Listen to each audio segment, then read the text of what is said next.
सारी बातें वही कर दी जो भारत कर चुका था। मतलब ये तो बिल्कुल इन्होंने एक मजाक क्रिएट कर दिया है, और इस तरह से क्रिएट कर दिया है कि इन्हें ये पता ही नहीं है कि ये भारत के ही ट्रैप में फंसते चले जा रहे हैं। किस तरह के ट्रैप में फंस रहे हैं उसे समझने की आवश्यकता है। भारत ने इंडस वाटर ट्रीटी को कैंसिल किया। बौखलाए हुए पाकिस्तान ने अपनी तरफ से इसे एक्ट ऑफ वॉर कहा। एक्ट ऑफ वॉर के लिए ये शिमला समझौते को तोड़ने की धमकी देने लगे। अगर ये शिमला समझौता तोड़ देते हैं, इसका सीधा सा मायना क्या होगा, इसके लिए शिमला समझौता समझना जरूरी है। मैं आपको वहां पर लेकर चल रहा हूं, थोड़े से ब्रीफ पॉइंट्स में बताऊंगा।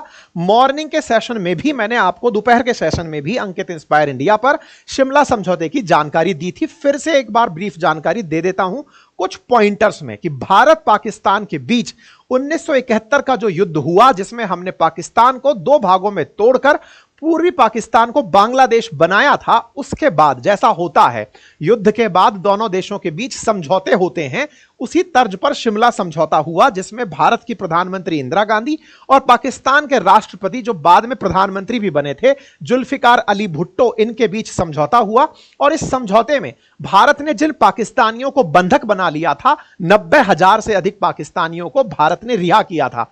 इतना ही नहीं, लगभग 10,000 किलोमीटर स्क्वायर से ज्यादा क्षेत्रफल जो भारत ने पाकिस्तान का कब्जे में ले लिया था, हमने वो वापस किया था। तो हमारे शिमला समझौते के अंदर क्या क्या हुआ था, उसमें सबसे पहला पॉइंट था कि भविष्य में जब दो देशों के बीच में कोई भी विवाद होगा तो उसे शांतिपूर्ण ढंग से ही सुलझाया जाएगा।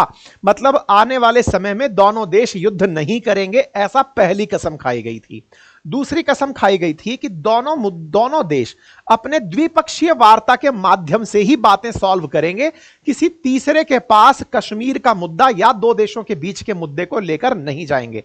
अर्थात हम किसी तीसरे को पंच नहीं बनाएंगे। थर्ड पॉइंट कहा गया शिमला समझौते के अंदर 1972 में कि युद्ध के दौरान जो कब्जा किया गया क्षेत्र है, जो भारत ने किया था 13,000 वर्ग किलोमीटर का हिस्सा, वो हमने पाकिस्तान को वापस किया और 90,000 जो इनके सैनिक थे वो हमने रिहा किए।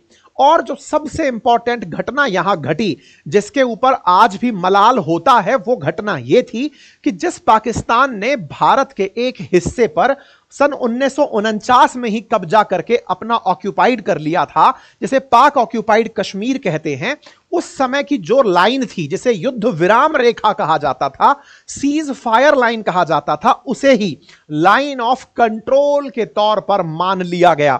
मतलब कि पहले यह युद्ध विराम रेखा थी 1949 में, इसको ही अब लाइन ऑफ कंट्रोल मान लिया गया। अर्थात इसके एक तरफ पाकिस्तान को और एक तरफ भारत को रहने की यथा स्थिति कह दी गई। तभी से भारत और पाकिस्तान के बीच में इसे सीमा रेखा के रूप में ट्रीट किया जा रहा है।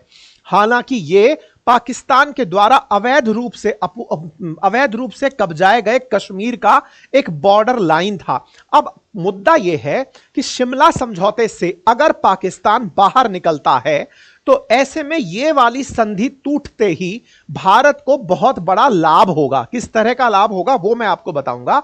साथ ही साथ पाकिस्तान ने इस मुद्दे को अंतर्राष्ट्रीय स्तर पर ले जाने की जो धमकी दी है कि मैं अपने घर की लड़ाई को दुनिया भर में जाऊंगा, अगर मुझे पड़ोस से पिटाई मिल रही होगी तो दुनिया भर में जाकर के मैं सिंपैथी गेन करूंगा। वो जो सिंपैथी गेन करने का एलिमेंट है, भारत ने उसको बहुत पहले ही रिजॉल्व कर रखा है। भारत चाहता है कि तुम एक्ट ऑफ वॉर मानते हुए एक बार शिमला समझौते को तोड़ दो, ताकि अंतरराष्ट्रीय स्तर पर हम ये कहने की स्थिति में होंगे कि देख लो साहब, हम तो खुद ही कहते थे कि ये खुद ही एक दिन ये सारी चीजें छोड़ देंगे, लेकिन कोई बात नहीं। अब कहानी क्या है, अगर ये लाइन ऑफ कंट्रोल को छोड़ते हैं ऑफिशियल पेपर पर कि हम इसे लाइन ऑफ कंट्रोल नहीं मानते, अर्थात युद्ध विराम लाइन नहीं मानते, क्योंकि एलओसी मानते ही, एलओसी का कैंसिल करते ही ये युद्ध विराम की लाइन बन जाती है, लाइन ऑफ कंट्रोल बन जाती है, सीज फायर लाइन बन जाती है। अर्थात युद्ध रुका हुआ है। युद्ध तो कभी भी